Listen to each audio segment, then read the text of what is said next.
And if you make sure you're keeping your tickets, we're going to start as normal by introducing some of the prizes, which every time you buy a drink, you should get a ticket and hold on to that ticket. And the more you get drunk, the better chance you have of winning some fabulous prizes as we call numbers throughout the night. Some of those include a wall anchor for your boat. All right, because of Valentine's Day next week, 32 Batman Valentine's Day cards, unopened, with such things as swinging your way on Valentine's Day. Hope you can track down the perfect Valentine, and it's really better if you look at the positions that Batman is in. He's like this, and he's like looking out for you on Valentine's Day. Can you do that again? We have a mug. You are very special to me. More Valentine's Day paraphernalia. This is a mug. You can actually see all these, which is great. This mug has a bird that is very, very angry, very pissed off on both sides of your cup, so no matter which way you turn it, everybody knows you have this puffed up, angry, angry, angry bird. All right, I've been holding on to this one since I think the first Big Mess that we hosted, and this is, by holding on to it, I mean it's been sitting in my trunk. This is Garth Brooks' No Fences on cassette tape, featuring Friends in Low Places, if you didn't already know. This is a picture of Tyglers. This is a picture of Tyler Gobbles snuggling with their stripes.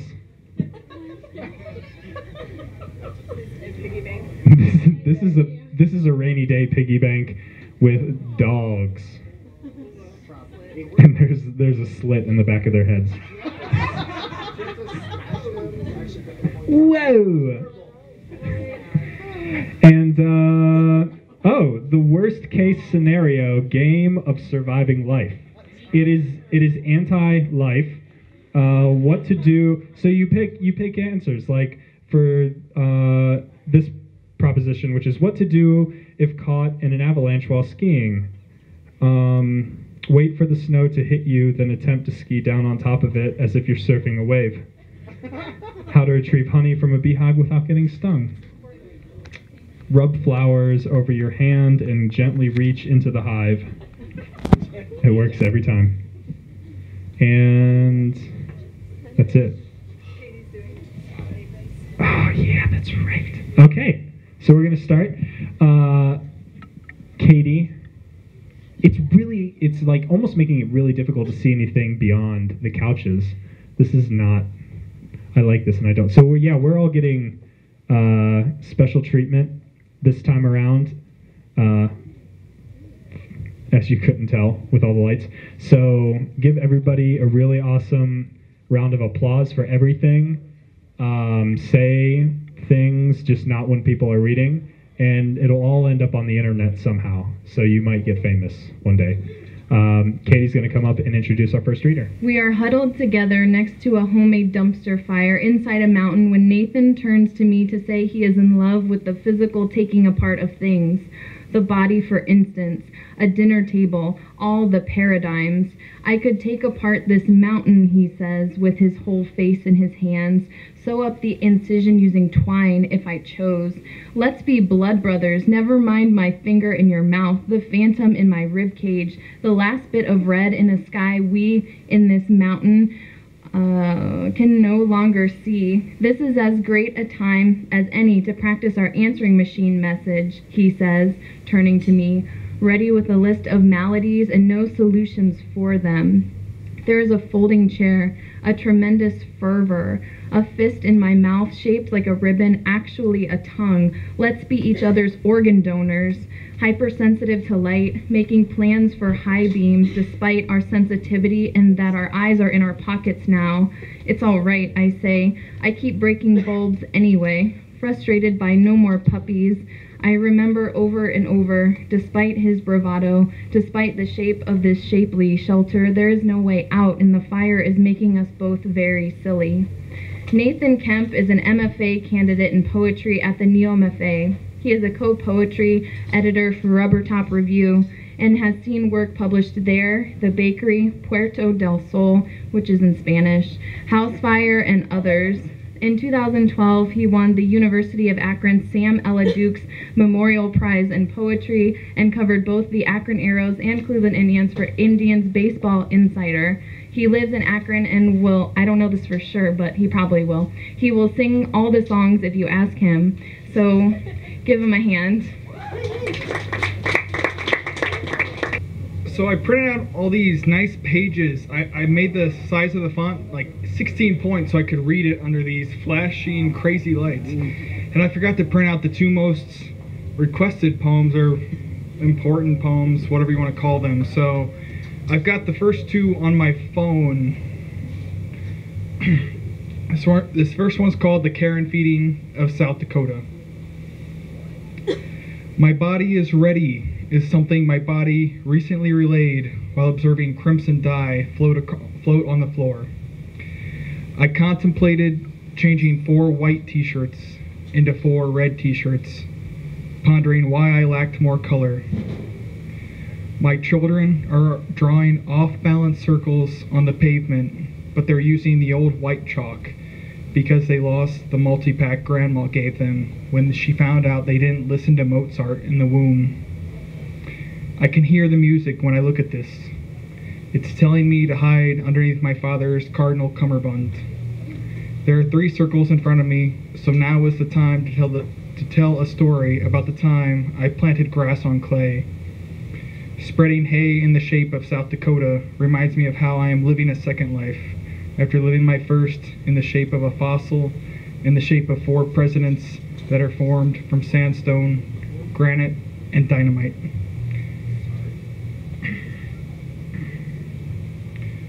The first one was in Safari, the second one's in Dropbox, so I had to make a quick switch.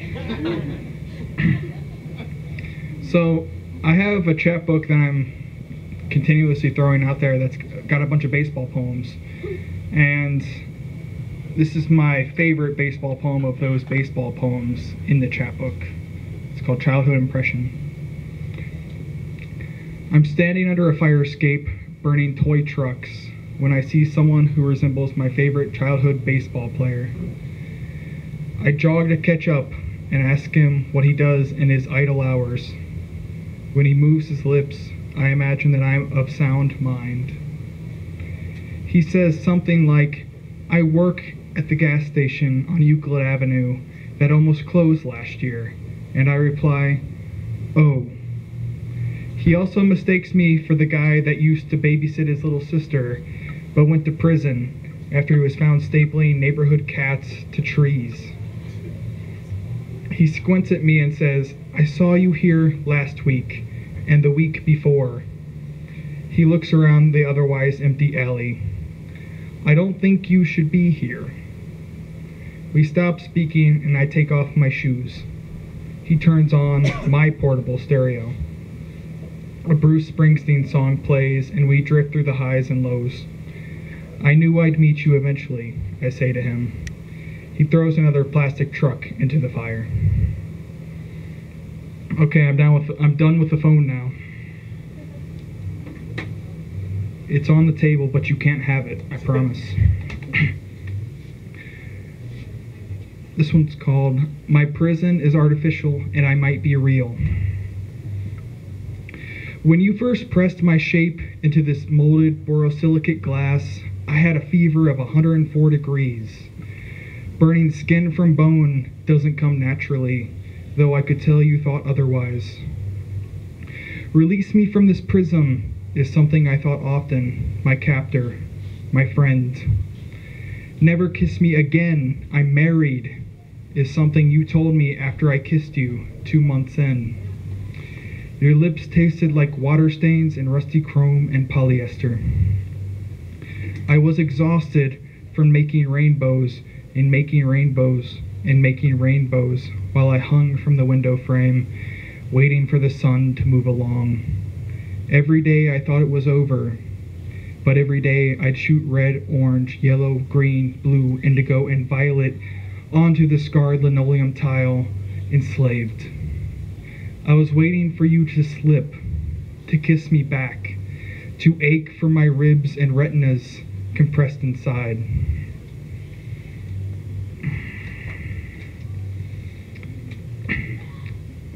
Cabin fever.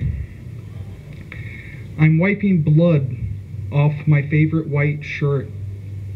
I'm growling at the wall because I don't know what's on the other side. It's been years since I've smelled or tasted anything other than blood.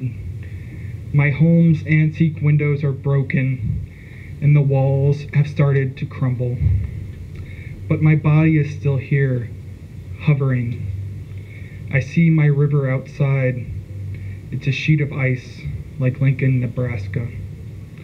I don't have the heart to tell my parents I'm morphing into a pool of toxic gray sludge. They'll find out soon enough, I guess. I'm not gonna read this one. I don't know. I've got a bunch of these printed out for a reason, so I can skip them. Snowshoes. According to the forecast, it's snowshoe season. My feet splinter apart like glass undergoing rapid temperature change, and it's time to put on my snowshoes for snowshoe season. Every soul in the East buys brass blades for their windshields. Every soul in the East scrapes ice away like paint stripper on an antique door. It's snowshoe season again, and whiteout wind gusts are stripping away dead face skin. I wake up every morning to a new depositing of snow on top of my car, and it's snowshoe season again. I read a lot about antiques and snow, apparently.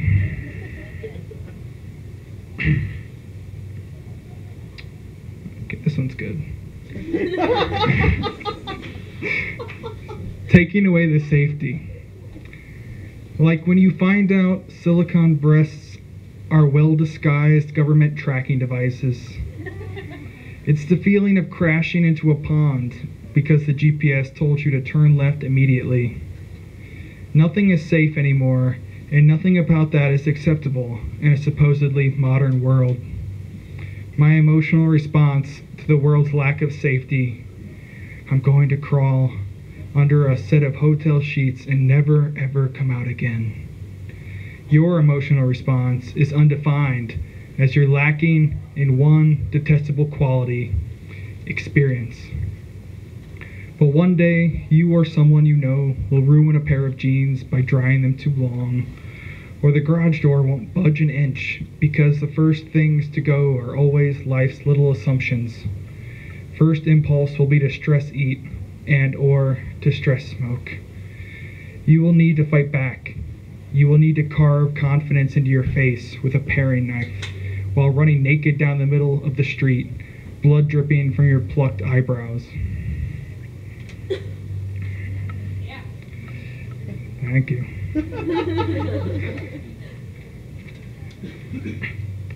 Pageant training. There's a lot of glitz under the sea this season.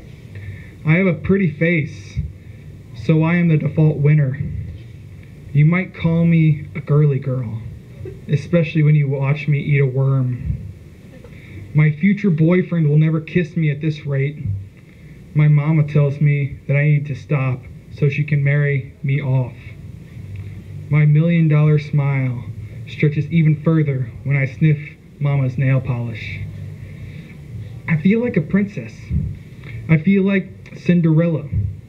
I know what it takes to make a winner. If the crown fits, you will watch me wear it. Okay, so I've written a little series about God creating things, and my God is kind of a dude who just totally wants to sit back and have a beer with me instead of being this punishing Baptist kind of God. So I've written a few of them, and I'm probably going to write more. Maybe after tonight. I don't know. So God creates the Colt revolver. I was always a big fan of code words, Pony Express, and 10-gallon hat. The world needed a gun to fit the wind and the sunny, scraped streets. I made a gun to kill no more than 6 and no less than 3 wanted men. They called it Colt, but I voted for Mare. A gun with a woman's curves should have had a woman's name. Mother of justice and injustice. Too wordy. When a stranger moves the swinging doors with the 6-shooter, a saloon brawl. Nobody wanted 20-pace promenades. Nobody wanted to inspire Sergio Leone. Time slowed. 10 seconds was 10 minutes, and bronzed eyes never broke stride. Maybe I won't write any more of those. Please do. Yeah, you like it, Josh? Yeah. That's good. Maybe I'll write more of those.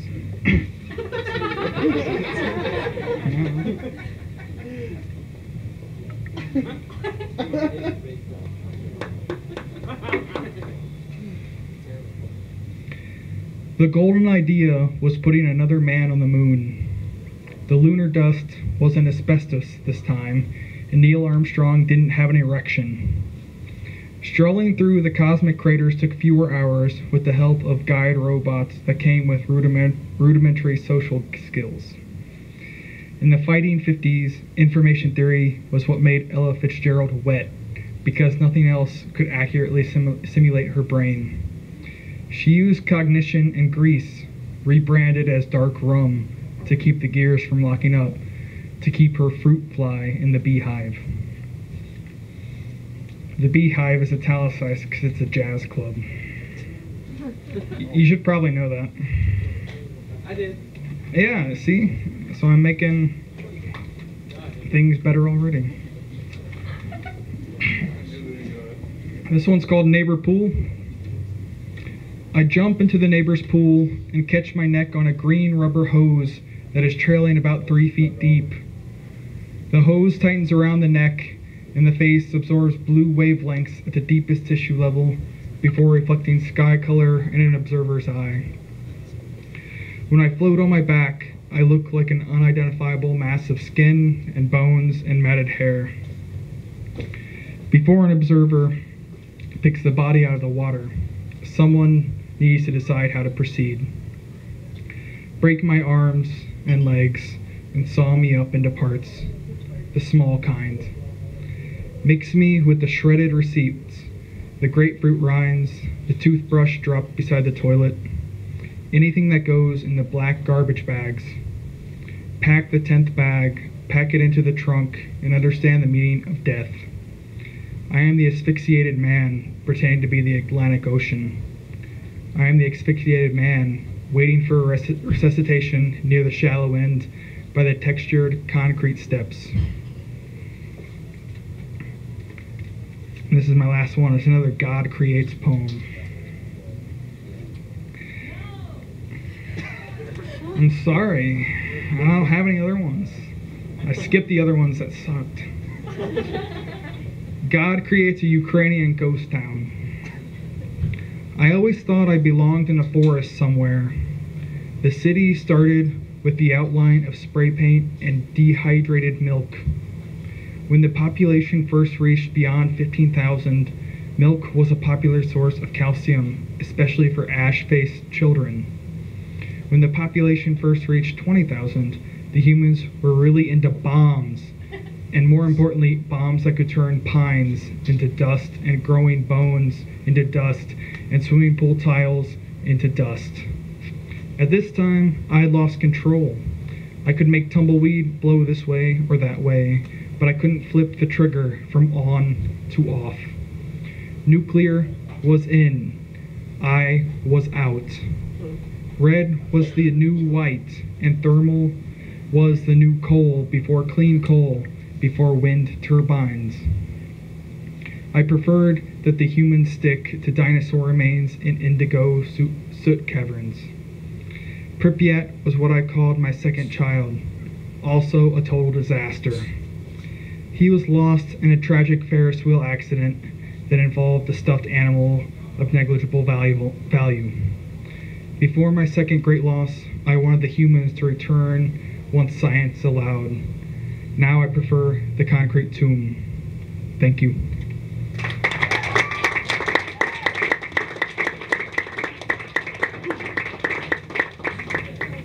All right, so next up we have Carissa. But first, we have garbage. All right, get your tickets out. It's exciting, guys. I'm gonna read the last four. Okay, 9416. Nobody? Okay. All right. 9401.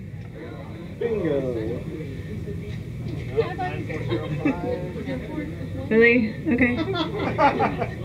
You don't want your trash. That hurts. That hurts. 9404. You worked hard for this trash. It's you? Yeah, come on up. Pick your garbage.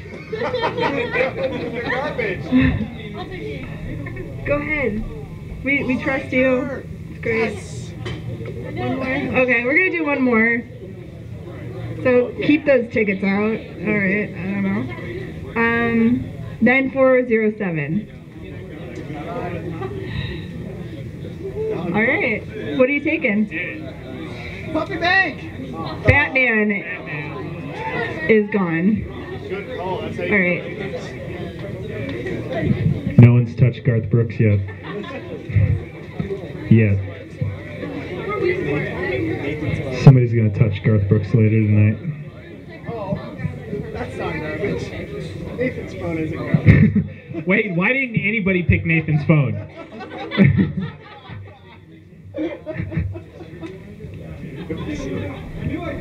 God damn it. Alright. Carissa Morton. It was morning and I was with Carissa. We were alive, and what the hell were we to do with that? I put on a dress and thought, this feels okay. Like, yes, everything can still exist today. I'll allow the world that much. But still, I didn't know what was the thing to do. In the fields, the cucumbers were sweating, and auguries were doing whatever they could with the future, which was not what we were trying to do with the future. No, we were falling in love and thinking too hard about it, or not enough, which was the best strategy we could surmise. What the fuck was a dream? Perhaps it is a guess, said Carissa. Perhaps, I said. And also I said, perhaps it is a goat in a cucumber field. Oh, that's quite possible, said Carissa. But it's really too early to tell. When will the time be right? I said. Soon, she said. And she opened her hands, and in them was a straw baby. That's very smart of you, I said. Yes, she said. I feel like I've known this for so long. Carissa Morton is an MFA candidate at Bowling Green State University. She helps in the assemblage of Mid-American Review and Revolution Horse. Her poems can be found in such places as Indiana Review, Ilk, Gigantic Sequence, Muzzle, and The Bakery. Please welcome Carissa Morton to the Big Big Mess. I did the same thing as Nathan and have a lot of poems here, but I'm not going to read them all, I promise. And I also talk way faster than Nathan, so we'll get through them. Okay, I'll start with one that was recently published in The Bakery. So those of you who are my Facebook friend have seen it. Is it too much to say you've ripened my fields? To seed, I am an infinite harvest, refusing to turn to stone despite the tempest swirling at my thighs. I'm no murderer, but no, I would hide your husband's photos, would raise your house to ash and braid its golden key with your hair. After all, I'm blessed with the brain of a mistress, swarmed with moths, yes, but still anatomical, still a bitter columbine. I'll use it to measure your sleep, feed you vodka from a thimble after you steal slivers of ivy and roll them on your tongue, swallowing specks of dirt. I'll call you mother of my nest, bring apples for your son, feeding him slowly before I spin him into a chrysalis. For days we will refuse him touch, and instead marvel in the elegance of halving your age to mine, in the way straying wives are the most beautiful.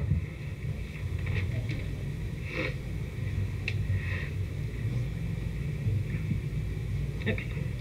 The frailty of everything reveals itself. Before permeable, before paper membrane, I was the damp of field, the soft grain of husk on skin.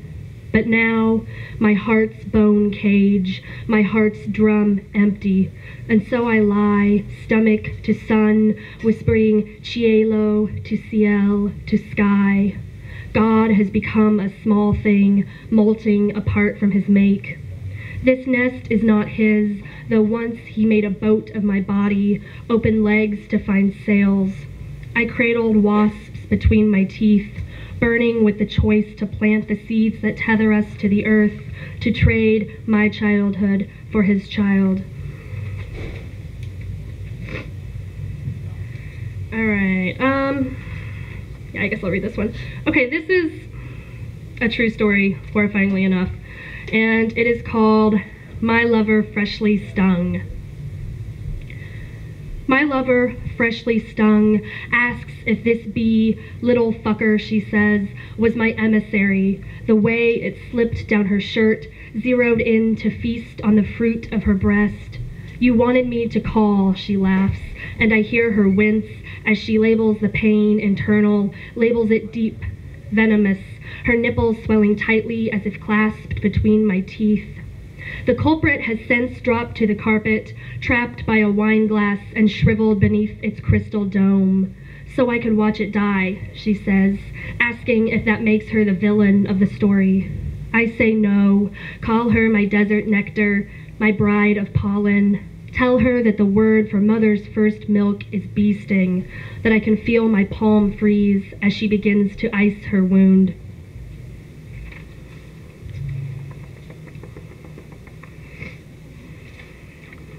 I'm realizing as I'm looking through these that these are all really, really depressing. So I should have organized these ahead of time so they weren't just like a bunch of depressing poems in a row. I know. So I'll just give you a series of depressing poems, and I'm apologizing ahead of time for it. Self-portrait as Lazarus species. As a child, I ached to be undone, to feel origin and birth cry, to be one of the chosen, marked by the soft tongue of the earth. But all in its time, said the universe. I promise I will make good on the small coughs of bells, will darken your face with ginger and loam. A man will pick you, lemon from tree, string rail ties across your ankles and stunt these decades of lightness. Your body, still small, will attend to his, but your pupils, larynx, will slit him to shard as he cuffs you to yourself, flies away with the key. Only then will your life become slender, opening with a creak, opening to show that all you've ever been is cloud, is ryegrass and anemone, that all things in the sea become the sea, that your waves part only to take in the sour tremble of your wholeness.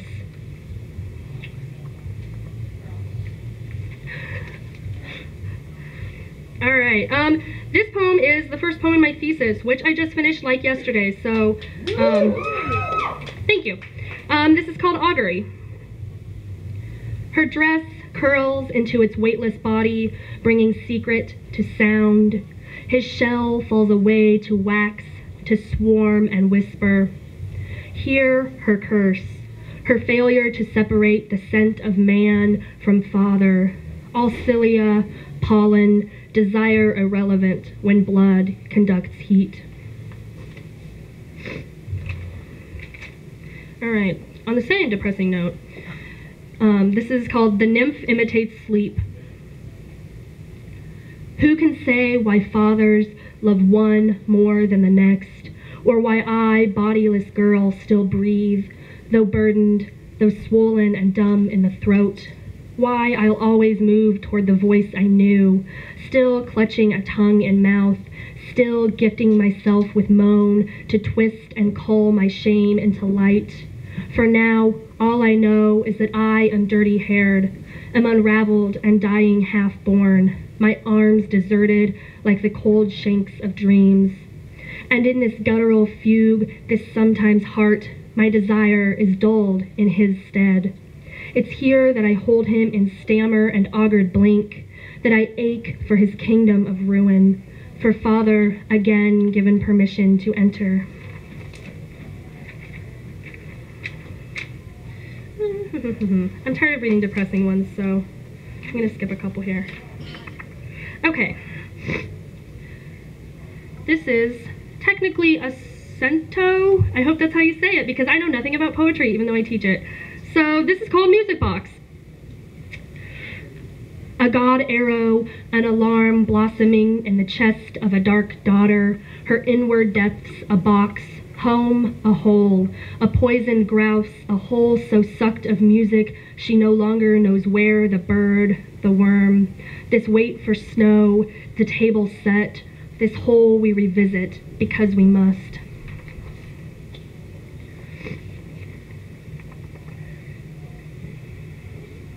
All right, this is called Meteor or the Dream of Selfhood. Sorry, I'm sick. Okay. The day we met, she christened me her little lace wing. I don't know if it's important that I fought for months to name the shade of pink she wore that day, but I think it's important how I came to know myself only as a tendon of gold burning in the blank between her breast and rib. That over those months, I loved her with my whole body, small and fatherless as it was, as she opened my chest to a watery city, clouds rolling in my abdomen. When last spring she asked, if you were a verb, what verb would you be? I told her that all I've ever known is to want. Told her that home has never been a small dream for me. I explained that I've forever been a creature lost in the story of herself. It's there I've found her, again and again, and each time I've retrieved her from the shallow well of her sickness. Each time I've tried to paint a self-portrait, but have seen only her. I once asked her to give birth to me, and she laughed. Conflation, she said. You conflate me with the world. She told me she was too full of reeds and sleep and rhyme to be my mother, too taken with the etc. of the earth. And now, quietly, she excises me from the thin shell of her body, leaves me to boil my wickedest of blood. I wonder if what they say is true, that in the end every child pulls herself from the womb, that the dream of selfhood is just that. I don't know if it's important that I write the word fear or just that I tell her that even my name is an echo of hers. So I have a lot of poems in my thesis. I don't want to say series because series is just such an MFA word. But I have a lot of poems in my thesis about adultery. So here are a few of them. This poem is actually a response. If any of you guys have read Jenny Booley's book, The Body, an Essay, this is sort of a response to that book as a whole. And it's called Epistle for the Young Seductress. The great poet must have known you picked those berries for her, your hands and knees still stained with their juice, with the way she lived by the rugged script of Eros. And when Barthes said, the things I write will never lead me to be loved by the one I love, I know you felt the crack of cocoon, tasted the sugary webs that held all things in place. But did you fight, Jenny? Did you drown in the subtext as she spun you a planet and whispered aperture, climax? When her hands led you to the stomach of her shell with something like daughter echoing reckless in her voice, can you tell me which was the ache that left you adrift? Which was more unhealthy, the longing for her mouth or the longing fulfilled?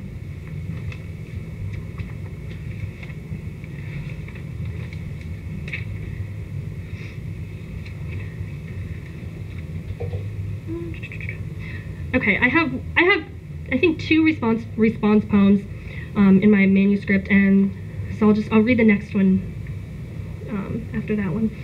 So this is a response to a poem in my mentor poet's second book that has the phrase, "If the husband cheats, he does it with the eastern portion of his heart, if his heart is there at all."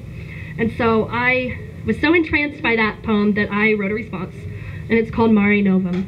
But if the wife cheats, she does it with each tear, does it with mouth, with tongue, and her heart, oh, is it there, all rhyolite and lava, all squirming hip and pinned to breast, this succulence of risk immune to fidelity, and that feral dark, that tumbles soft and strange into another. She is satiated with the slow roundness of moon and thigh, the X of desire, the ruptures of vessel and night. And what can she do, this wife, but accept herself as seductress, as augur of sea at the expense of sky?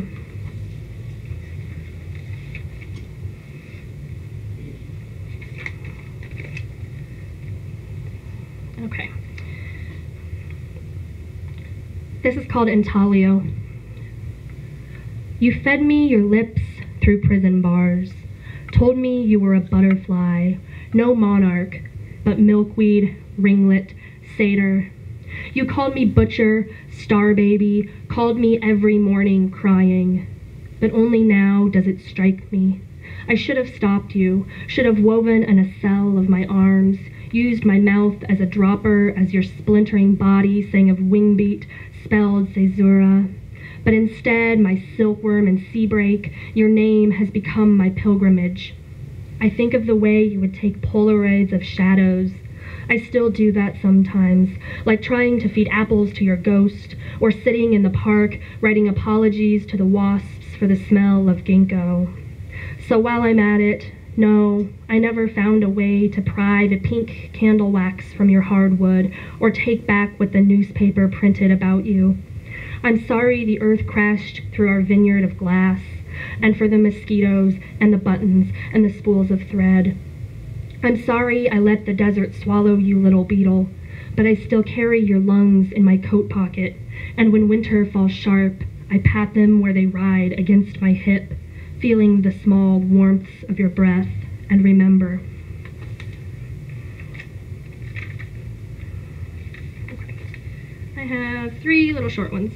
Okay, this is Epistle with Cyclone, and it's one of the only poems in the manuscript that is epigraphed, and it's from Claudia Rankine. The epigraph is, "Your hearts are broken. This is not a secret, though there are secrets." Dear brother of life unordinary, dear sister hovering in the house furthest from God, I know you heard the calls of night, saw your speckled ceilings as a command to hush. I know you too feared the moment when his touch would become branch and burn. So trust me, little sparrows, when I say that even as you grow, you will never rid yourself of that quiet terror. Instead, let me live in his absence. Let my emptiness be the one that spins to ascendance. Roll yourselves in damp towels. Let me fight this fire. And as you cover your eyes, know, this is the gift of violence, that worlds grow inside of you, that you will always have that place to hide. Okay. This is called Ave Gratia Plena, which, for any Catholics in the house, is Hail Full of Grace. You must become the girl in that pew, her mouth a tethered star, her body a rush of pearl. Must feel how she wants for birth, for the wager of white, the tireless crash of yes and sleep. Only then can you acquit her of wind, she of carnal substance, she a fractured comet. Like her, all things are fallen and luminous. So sing, O sweet arrow, O undulant crown, and after hours spent naked at the altar, you'll know what she has become, a sickened puddle, a skipper of anorectic wing. If you press lips to her brow, to that quiet shelter of bone, if you kneel before her, swathed in intangible light, then she will flower with pulse, will hunger for ascension, and you, unravel, soften. This will be the precipice, A winter harbor, a small stomach become buoy. And you, dear nomad, though you'll fill with the world's fervent tide, promise her you won't look away.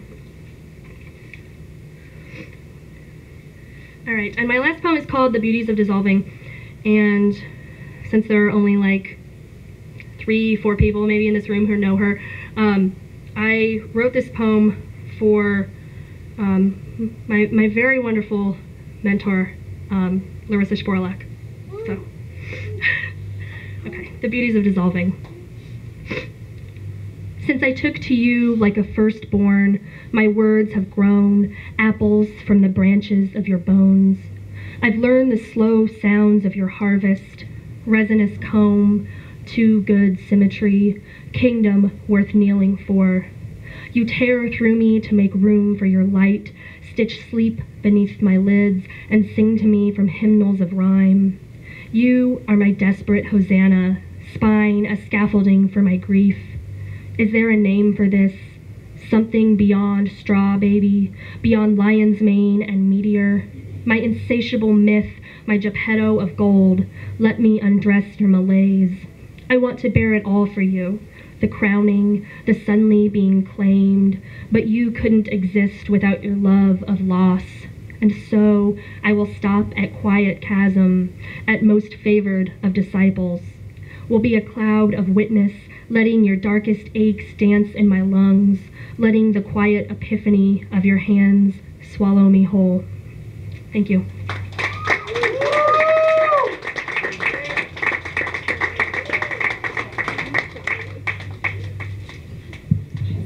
All right, we're too deep.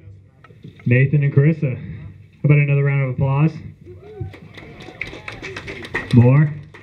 Again? There's a lot of people here, which makes me super happy all the time, but some of you should scoot up a little bit. You won't be exposed to the light unless you're like within the couch radius, so you can come up closer. I promise.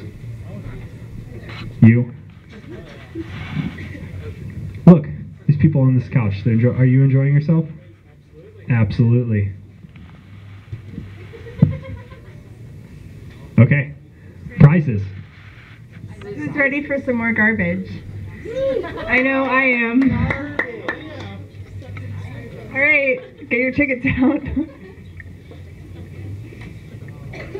It's exciting. Remember, it's the last four. 9409. Oh, yeah.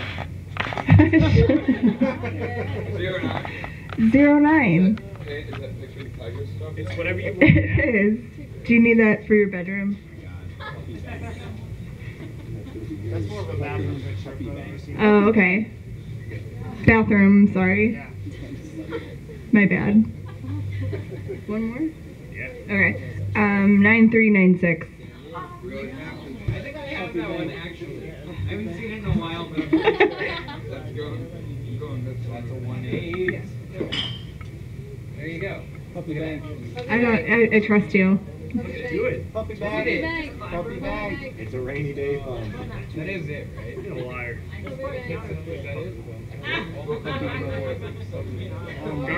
Garth Brooks is gone. Sorry, guys. No one's gonna take puppy bag. I'm drinking Garth Brooks. All right, we still have 4 amazing things to give away. The Rainy Day Bank, the very, fuck you bird, fat fuck you bird. Our next reader is Ashley Ford. Did you just... No, we're doing this. We're doing this. You can moan all you want. Tyler hasn't pissed in 2 hours. Everybody, Tyler. I thought he was going to pee behind my girlfriend's building today. And he didn't. I was surprised for some reason. And he still hasn't gone. Because you won't give us a break. Ashley Ford. Ashley Ford doesn't need a break. She's got this. All right. You're going to forget about everything. Just everything. So, I love Ashley Ford, and she's kind of mythical in my head. So these are some facts compiled by Google. Ashley Ford. Google tells me this is true. Ashley Ford is a project manager from Idaho. And 21 people have recommended her on LinkedIn, where she also has 500 plus connections. She has every intention of running for Boise City Council with a potential bid for mayor of Boise in the future. Please note that she will bid for mayor in the far future. Ashley Ford is a solo musical artist with such songs as Blue Colored Room, Stay Away, and Stupid Song, my personal favorite. She falls into the grunge pop punk rock genre. She hails from San Antonio, Texas, where she plays and records with her label, Gooch Records. She hasn't logged into MySpace since July 6, 2011. My cats ate all of her goldfish 20 minutes ago. The Reverend Dr. Christopher Ashley Ford, born 1967, is best known for her service as a senior U.S. State Department official in the George W. Bush administration, working on issues of nuclear proliferation and arms control. Yes, nuclear. And arms control verification and compliance policy. A longtime Senate staffer before joining the administration, Dr. Ford is a lawyer by training and has also served for years as an officer in the United States Navy Reserve. She is currently a senior fellow at the Hudson Institute in Washington, D.C. Ashley Ford is Dublin, Ireland's longest established Ford dealership with 30-year history of serving Ford customers at her North Circular Road premises. Recognized by Ford as a premium dealer, she has invested in her sales and after-sales facilities to ensure she complies with Ford's highest standards of customer care. Ashley Ford's work can be found at such places as Pank, the Rumpus, and the Broken Plate. She studied at Ball Hart State University in Indiana and is one of the most beautiful people alive. Please welcome Ashley Ford to the Big Big Mess.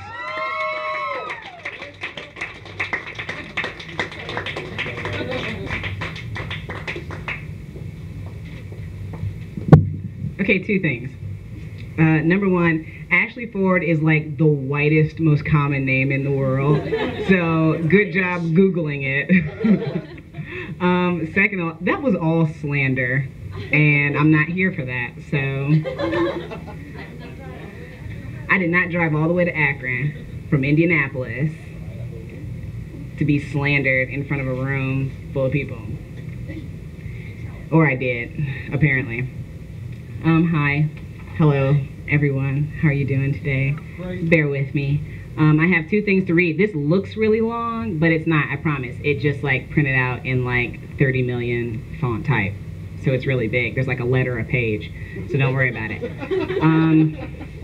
But the first thing I'm going to read here, I wanted to read two things that I've written pretty recently, and they both have to do with my grandparents. I come from a really big, very close family. My grandma has 5 daughters, and including my mother, and they all live in the same neighborhood, and along with my grandmother. So I grew up not really having a lot of friends because who needed them? I had like a fuck ton of cousins.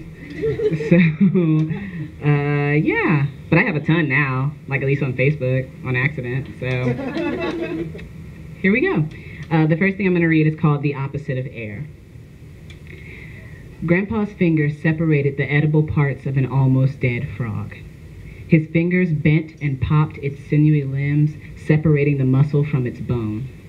The nearly departed performed a table marionette's dance for me. The kitchen walls were smoker's teeth. Age and negligence caused them to sweat yellow. They were ugly and honest, telling truths about Grandpa and what he thought it meant to maintain.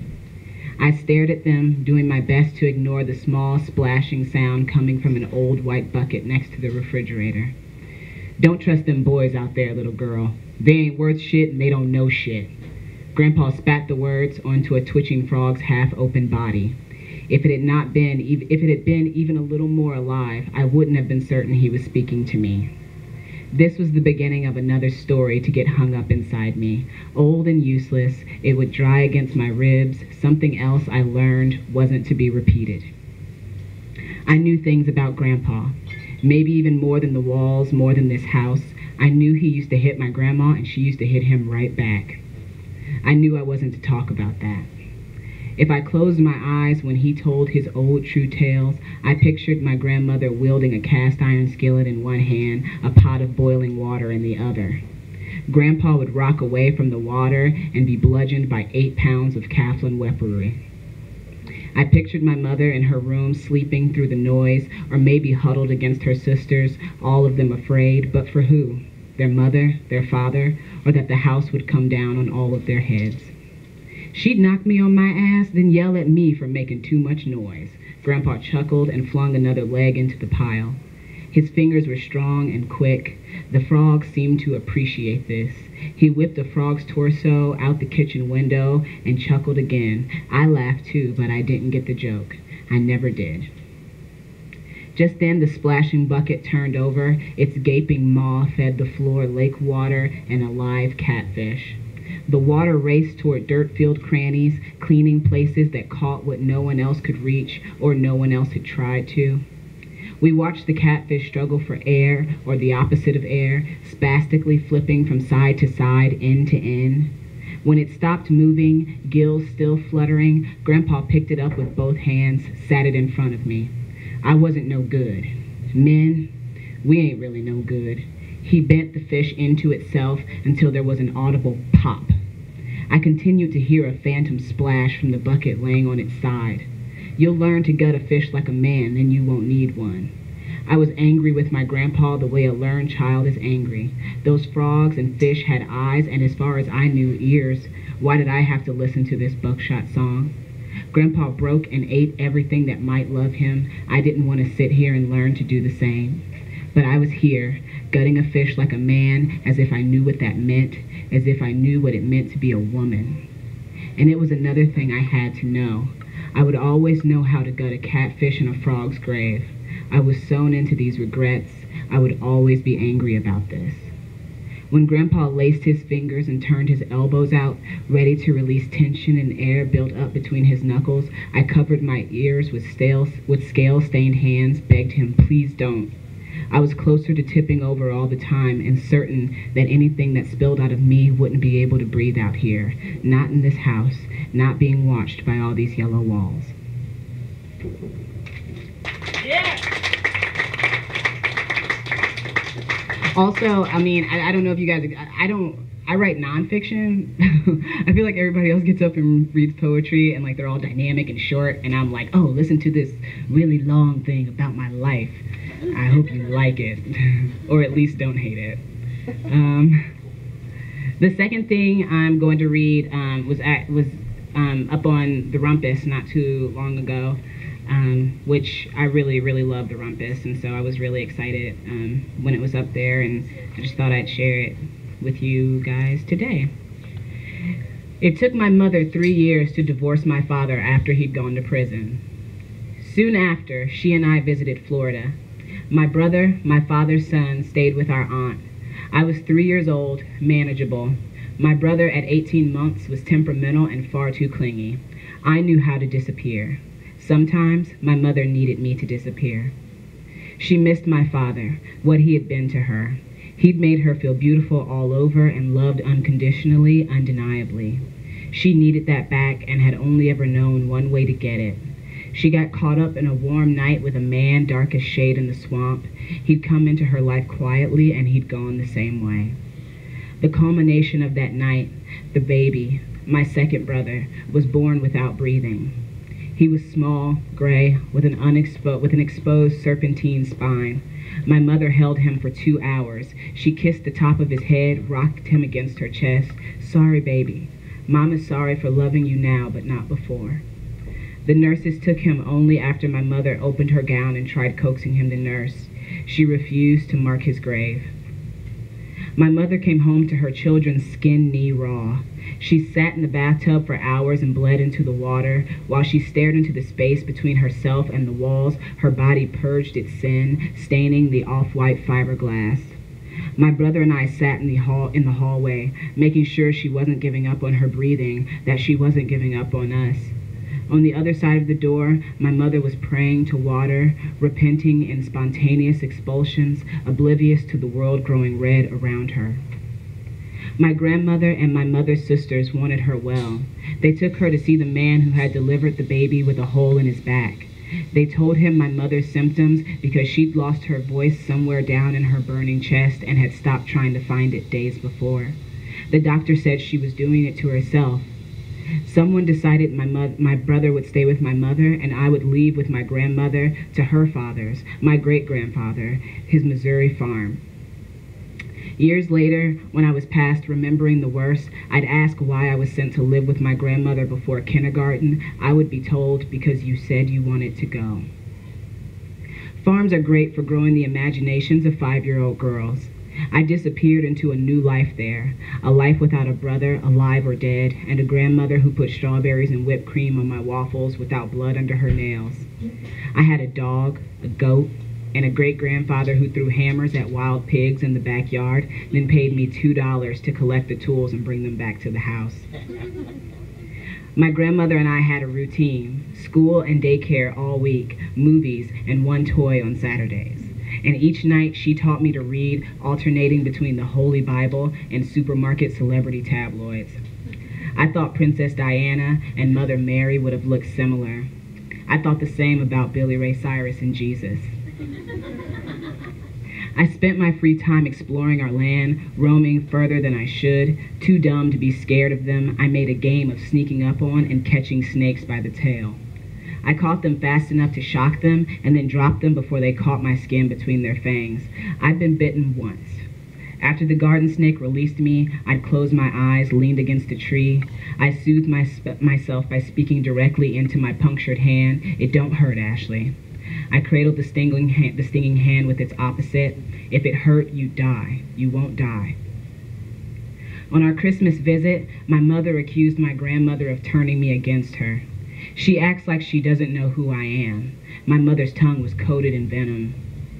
One night, my mother came into the living room, saw me playing with a doll. It was the same doll she'd gotten me for Christmas, the one she'd wrapped and placed under the tree for me only moments before my grandmother and I arrived. Something she knew I'd love, something she hoped would help us go back to us. She screamed at me for opening the present. I screamed back that I hadn't opened anything. I started to walk away and found myself face buried into shag carpet. My mother continued to kick me and call me a liar. I didn't cry. I had known all along that this was what she truly was. I was proud I hadn't been fooled by her attempts at a genial relationship. I'd always known that this, her foot planted firmly between my shoulders, was what I had to look forward to. My mother picked me up, held me against her. I went limp. I hoped she thought I was dead or paralyzed. My grandmother walked into the room and asked what happened. My mother told her I'd opened my gift. My grandmother said she'd bought me the same doll right before we arrived. My grandmother knelt beside me. "Are you okay, baby?" I looked toward the front door. "I'm fine. It don't hurt. I'm not dead." My mother walked into her bedroom and shut the door. "Grandma, it's okay. I'm not dead. I'm alive." When my grandmother and I returned to the farmhouse, I jumped out of my grandfather's car and ran inside. "Don't ever make me leave again, okay? I can't leave again." My grandmother looked on, past the yard, into the places I played without permission. She grabbed my hand and walked me out toward the trees. Grabbing a shovel and a bag next to the grill on the way, we walked further and further back until we were in the part of our land where my great-grandfather let the grasses grow long. My grandmother stomped around a bit, then threw the shovel's blade into the dirt. She dug slowly and with purpose, like she was sneaking up on the ground. It was soft, and it wasn't long before she told me to come closer. I looked into the hole and saw a garden snake, then 2, 3, 4, many garden snakes. They were in some sort of a knot, though not stuck together. They moved quickly and deliberately over and around one another. They were not fighting, and they did not seem to be trying to get away. "What are they doing, Grandma?" My grandmother stared into the hole. "They love each other, baby." She reached into the bag, poured lighter fluid into the hole, then lit a match. The ground burned before us. My first instinct was to reach into the hole and throw the snakes to safety, but I hesitated when I remembered their bite. I waited too long to do them any good. The snakes did not slither away. They held each other closer and tighter, even as the scales melted from their bodies. Their green lengths blackened and bubbled, oozing the flesh that simmered underneath each individual God-given metallic hood. They did not panic. They did not run. My grandmother reached over and grabbed my hand. Still staring at the hole, things can catch fire even when they let each other go. But we don't give up. We don't stop loving them. She looked into my face, her brow furrowed, her eyes watering at the bottoms. Not even when we're burning alive. Thank you. All right, we have 4 more prizes, 1 more reader, stuff to give away. We're going to give them all away right now. Right now. You could buy like 5 drinks right now and drink. You don't even have to drink them right this moment. But you get tickets. Last 4 digits. 9418. 9418. Oh, you're going to make this hard on me. I'm so upset. All right, 9418. Gone. 9420. 20. Somebody win some shit. Yeah, there we are. What's gonna be? It's gonna be the bird mug. It's gone. 9398. 98. Woo! Everybody applaud.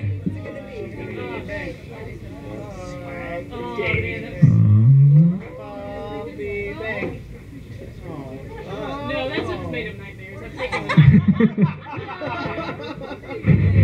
Who wants what's made of nightmares? 9419. 19. Nothing. It's going fast.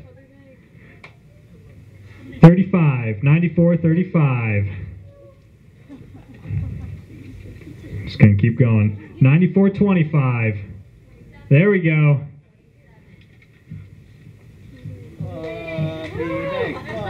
Let's kill some dreams, people. Get some trash.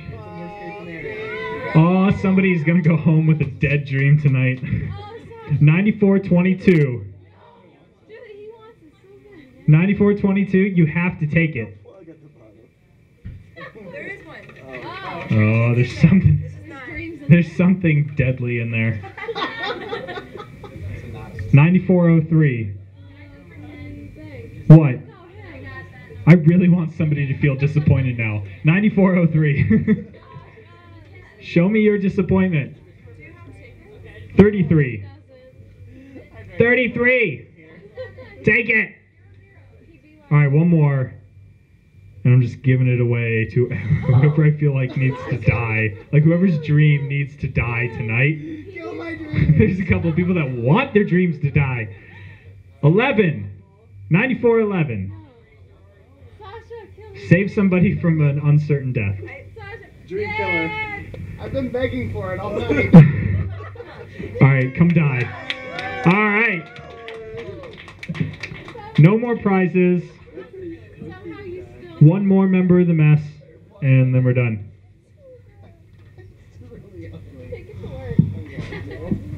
Oh, I think I just broke that. Okay. Dear Matt McBride, you were at the table eating that lonely burrito. You were holding hands with the tax man, said thank you for being born. You were built out of styrofoam and iPads, distracted by the city, so you took pictures of telephones ringing in booths. Felt the buzz rock your radio's static head, the shame of religion still hanging in the hallway, stagnant air. You saw the helicopter drop buckets of dental floss over the city, said the television fields needed no fertilizer, said we grew up with too many heroes. You gathered a bouquet of wild Samsungs, but all the bridges were burning, so you had to swim. Somehow you made it here to this meeting of delicate monsters. Somehow all the lights remembered their switches.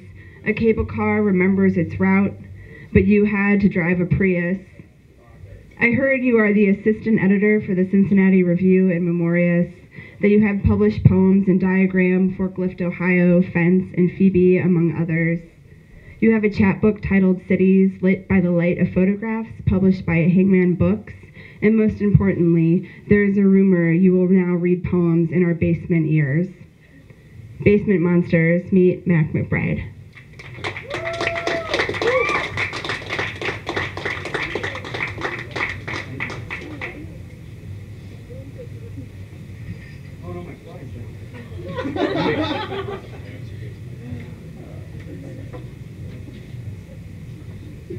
Man, thank you so much. That was the sweetest introduction I've ever had. Yeah, so I'm going to read, I'll start off with a poem by someone else, actually. This cat, James Shea, who's really good. This book's a couple years old, but I still like it. This poem is called Replicas of Grace. It's inapproximate, like a cyclone, but easy to follow. I do tremble between a number and its numeral. I feel more north, I never move. I see a ladder I did not make. Yeah, so I like that one. But I wanna thank everybody. So great to be here. It's so great to meet everybody, and like, I'm so awful with names. So like, I've met so many great people, and I guarantee there's gonna be an awkward moment where it's like, I want to say your name and I will not do it correctly. But man, I want to thank the Big Big Mess. This is kind of what I live for. I mean, everyone says like, oh, I write for myself, and like, that's great, but come on, like, that's not really true. So, you know, like, I write for this. Like, quite literally, like, I write for like this moment right now, and like, you hear all this bullshit that like, oh, poetry's dead. And I'm like, well, you're not really fucking paying attention, I guess, because, like, it's actually pretty rad. So, yeah, that's such a dumb fucking thing to say, poetry's dead. Like, come on, like, I don't know. You're not on Facebook, or I don't know, you're not friends with me. I don't know what's going on with that, but, so anyways, so great to meet everybody, so great to be here. These next poems are from my chapbook. I have copies, they're just $5. It's in a cassette case, but it's bronze signs, huh? Yeah. I shouldn't say this, but it's also free online, and I have a little like small broadsides that have the address. So if you want that too, they're free. So feel free to stop by, and I'll give you one. So these are from the chapbook, and then I'll read some new ones too. This one's called City of Progress. Each day, another building materializes. The primary religion is shame, and flies read to you from a plagiarized Bible. Birds ring like telephones. Radio weather, a journal of your coma summer. Your name is the first secret. It's really hard to write about your childhood. I'm sure everyone who's writes about it, because you obviously had issues during that time. So this is a poem about my childhood. It's called 1987. My father collected old newspapers, put tinfoil over our windows. The telephone was disconnected, but we got messages anyways. The kind of things dentures would say after their owner died. I was young as a bowl of cereal. The knuckles of my mother's fingers began to reverse themselves. We put old carpeting on the lawn, sat on the trunk of our Honda, and watched the B-17s land. I said my first apology to no one in particular. This next one's called 1999. I'm sure everyone had like a lost year, or like maybe it was just me. No, when I was yeah, no, I've got probably more than one, unfortunately. But this was one of them. So this is 1999. Each basement was a museum of progressively rustier stationary bikes. You'd watch a blank VHS tape till it stopped and say the first thing that came to you. Things like paper being torn in half, or new tires on hot asphalt, or burning dog hair, or shh, and that'd be your name. For weeks there'd be no moon, and then it'd come back, all littered with plastic stir sticks and wrinkled styrofoam cups, promising never to return again. People watched their televisions just a few hours before throwing them out. Everybody knew only 3 songs. Poison's Every Rose Has Its Thorn, and 2 others. For fun, you'd shoot holes through the recyclables with an air rifle. You rode the bus for days at a time. There was the divorced waitress you slept with because she said your teeth were straight, and there was the bum who masturbated in the holding cell next to you, and the saran wrap sandwich Hamilton County charged you $20 for when you made bail. And there was the cassette tape of your mother saying your name over and over again. Shh, it said. Shh, it said. Shh, it said.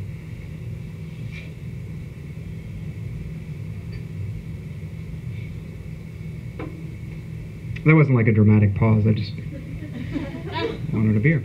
So this one's called 2009. All the animals were revealed to be animatronic. Blackwater changed their name, and the Blockbuster on Court closed. I asked her to marry me. There seemed to me enough to make a world. Empty prescription bottles, needlepoint landscapes, VHS cassettes. I supposed that if I had a soul, it'd look like me, only made of bubble wrap. So few of us knew our names. I whistled in my sleep. I was a good person more often than when I was not. This poem, it's actually kind of about my wife, and I can say that because she's not here. This one's called Cities Lit by the Waning Moon. Many were nothing but hyperbole, founded on little more than a necklace of baby teeth or an archaic leather condom excavated from the desert. And yet, they are not unimportant. In one, the eyes of does are mined. Another is made entirely of a scaffolding used to pull stars out by their roots, a kind of urban renewal for the sky. They are always seen as if seen from a distance, vaguely European in name, things like Eustace, Salimica, or Adil. A sclera-huge glare shines from their windows at night. The smallest of these municipalities is named Tesra. In it, as you read this, a tar-haired adolescent dangles her limbs from the limb. Christ. A tar-haired adolescent dangles her legs from the rim of a well, knocking loose the silt from her heels. And tomorrow, the residents of Bacona, Oregon, will notice something off in the taste of their water. And this is the last one I'll read from the chapbook. Sometimes you go to readings and people will read like poems. You're like, oh, that's so rad, and then you'll buy the book and you're like, oh, this sucks. None of these are in here. So like I figured I'd give you the warning. So this is the last one in the chapbook, and then these other ones are new. This one's called Cities Lit by the Light Caught in Photographs. Buried underneath a pear tree, a suitcase holds the transcript of your life. Glass replicas replace your organs. A breviary written on cellophane. The thimble on your nightstand is a radio for the ocean. The envelope contains your sleep for the year. This one's called 2011. Ambulances circled in loose orbit, their sirens Doppler, a kind of weather. I covered whole portions of the city in bed sheets. I tied the arms of every sweater together. The meek, inherited the meeker. The intercourse of angels is light, I said, imitating something to say. There's a really good friend of mine who's an amazing poet named Yvette Knepper. We had a lot of conversations about vulnerability. So this is kind of for her. This poem's called City of the Vulnerable. Dandelions dispense Chinese fortunes. Things like, in less than a decade, no one will remember what cottage cheese is, or every man is a half-open door leading to a room for everyone.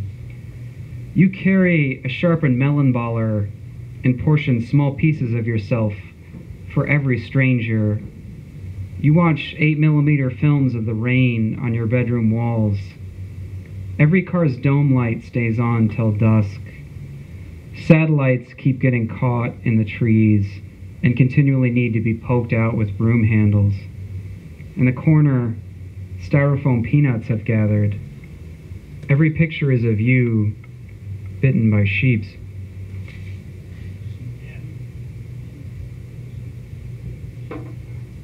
So I'm a member of like the dorkiest thing you can imagine. I'm in a Lacan reading group. Actually, one of the reasons we couldn't leave earlier was I had to go to the reading group today. We're reading some Lacan. It's pretty rad in its own dorky way. So one of the great things about being a poet is you don't actually have to understand things that you read. So this is like kind of based on my misunderstanding of Lacan. This one's called City of Incandescent Light Bulbs.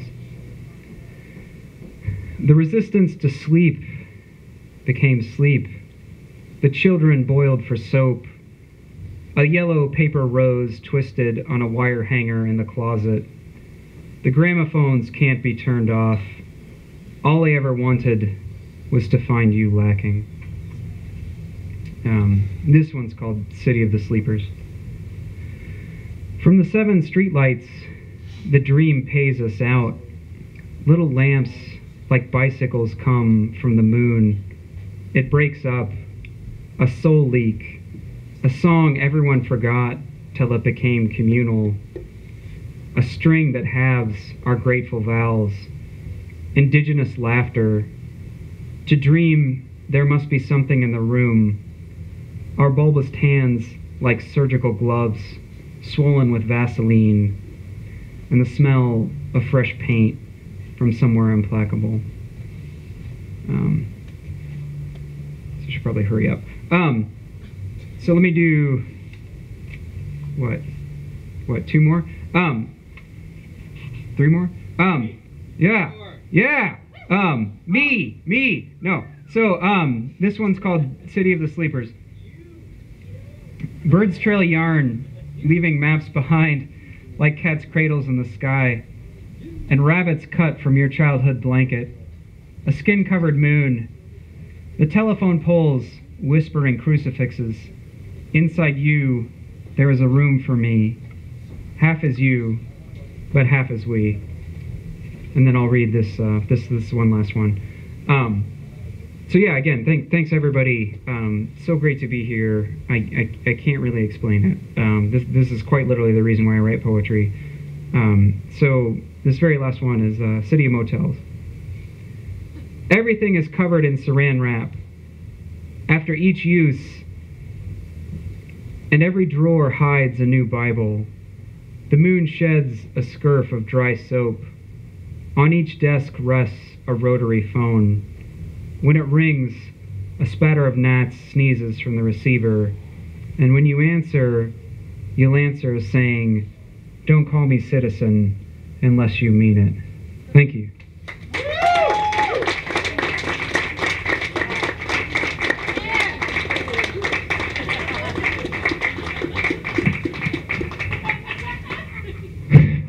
I feel like that man in a Smith sweater dances really hard. Really hard. Spin it. So that's the Big Big Mess February.